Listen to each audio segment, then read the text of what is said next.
साथियों, क्योंकि उस आदमी को महसूस होता था कि सारी समस्याओं की जड़ उसकी अपनी पत्नी ही है, आज हम इसी विषय पर आपके साथ वार्ता करेंगे। निराशावादी व्यक्तियों को सेमिनारों के दौरान यह समझ में आ जाता है कि वे असामान्य नहीं हैं। दूसरे लोग भी उनकी तरह सोचते, देखते और काम करते हैं। बहरहाल, समूह के साथ जाने पर उन्हें ऐसा लगता है जैसे पर्दा उठा दिया गया हो। वे सभी अपनी कुर्सियों को सही तरीके से टेबल तक खींचते हैं। उन सभी के कपड़े बेदाग होते हैं। वे सभी एक दूसरे के प्रति संकालु होते हैं। पूर्ण निराशावादी व्यक्ति जब चारों तरफ देखकर समूह का विश्लेषण करते हैं, तब वे देखते हैं कि वे सब एक से हैं। जब वे खामोशी से एक दूसरे का अवलोकन करते हैं, तब जाकर उन्हें मानव प्रकृतियों के अध्ययन की प्रासंगिकता समझ में आती है। एक आदमी ने मुझे बताया कि हमारे सेमिनार में हुए इसी तरह के सच्चे अनुभव ने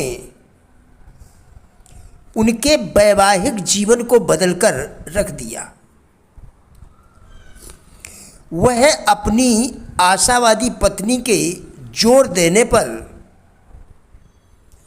हमारे सेमिनार में आया था।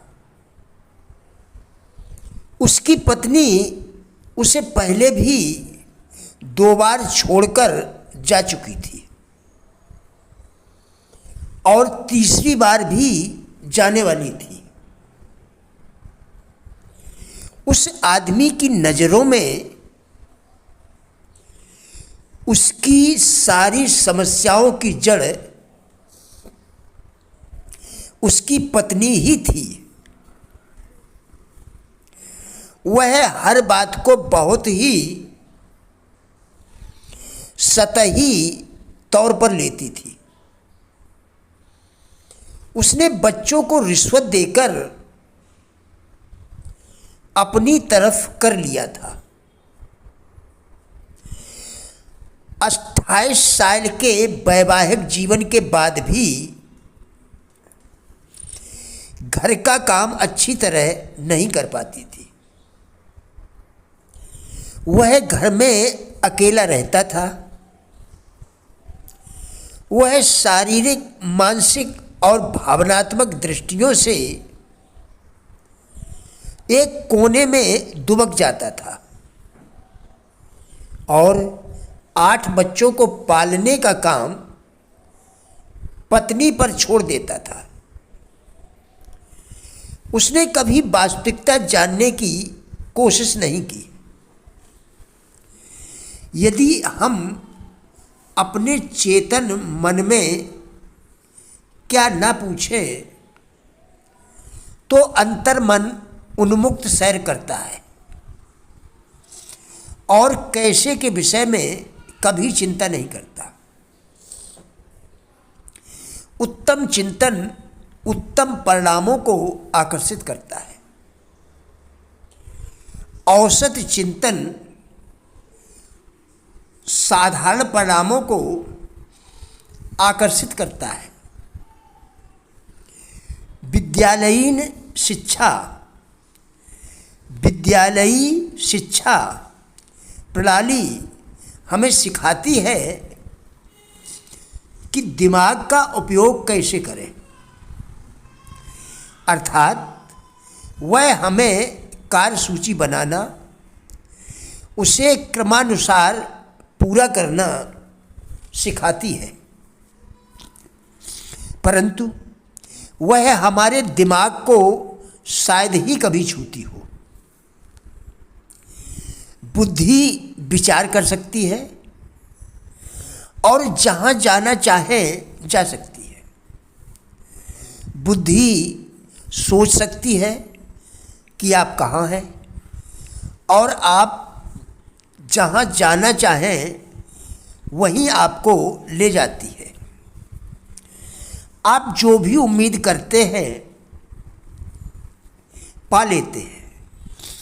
प्रश्न केवल यह है कि आप क्या चाहते हैं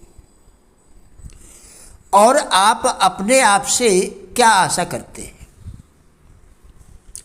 उद्देश्य चुंबक की तरह है, वे हमें अपनी ओर खींचते हैं। वे एक वायदा है, पूरा करने के लिए वे हमारे अंतर्मन को कार्य में लगा देते हैं। हमारा अंतर्मन भ्रामक हो सकता है यदि हम कुछ और भी भय पाले हुए हैं। अंतर्मन जब यह समझ ले कि हमारे और बहाने नहीं चल सकते, तो वह हमारे लक्ष्य भुलवा सकता है। जैसे ही आप एक उद्देश्य निर्धारित कर लेते हैं तो उसे लिख अवश्य लेना चाहिए। उद्देश्य को लिखना दूसरी क्रिया है। यह सुनिश्चित करता है कि हमने कार्य किया है और यह कार्य स्थायी है। जब हम अपने उद्देश्य को लिखते हैं तो हम अपनी संपूर्ण बुद्धि को अगला कदम उठाने के लिए प्रतिबद्ध कर देते हैं। यदि हमने किसी उद्देश्य को कभी सोचा है, शायद जोर से फुसफुसाया है,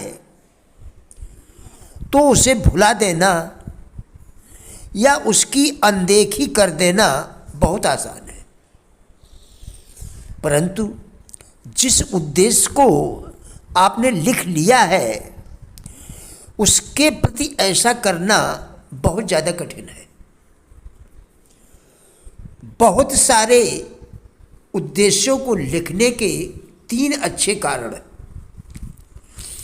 विभिन्न उद्देश्यों की पूर्ति के लिए अलग अलग समय निर्धारित है। मुर्गी के अंडे से बच्चा पैदा होने में 2 दिन 21 दिन, मानव भ्रूण को 9 महीने और हाथी के बच्चे को 2 साल लगते हैं। उद्देश्य भी कुछ ऐसे ही हैं, कुछ शीघ्रता से पूरे हो जाते हैं और कुछ के लिए कई साल लग जाते हैं। प्रिय साथियों, राजेंद्र भाटिया यूट्यूब चैनल के सभी वीडियोस एक अच्छी ज़िंदगी जीने के लिए अत्यंत ही उपयोगी है। हमारा विश्वास है कि इस चैनल के सभी वीडियोस आपको ज़रूर अच्छे लगेंगे। कृपया चैनल को सब्सक्राइब करें, जिससे इसी प्रकार के और भी वीडियोस आप लगातार देखकर अपने विचारों में परिवर्तन कर सकें। वीडियोस को लाइक एवं शेयर करके कृपया हमारे फेसबुक पेज गुड लाइफ को भी फॉलो करें, जिसका लिंक वीडियो के डिस्क्रिप्शन में दिया गया है। कृपया हमारा भी उद्देश्य बढ़ाएं, कृपया हमारा भी उत्साह बढ़ाएं। धन्यवाद।